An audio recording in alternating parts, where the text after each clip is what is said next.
So you've been taking the Qenda Ultimate Fibre now for a week and you want to know what the normal symptoms and signs are. Normally by the 1 week mark, the bitterness of the taste has gone away for most people. That's because the toxicity levels in the body has actually gone down. So it actually tastes less bitter, amazingly.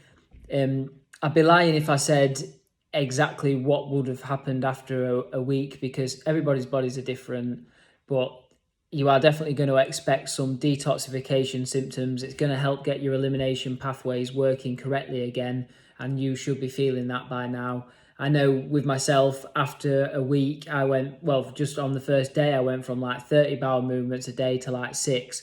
But then people that I've known have been struggling with bowel movements, it's actually helped increase and get the elimination pathways working correctly.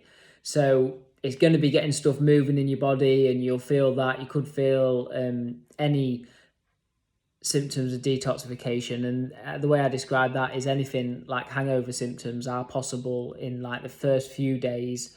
Like that can be anything from grogginess, a little bit of tiredness, a little bit of a funny tummy, anything like that is just a sign of detoxification, and it's actually a good thing.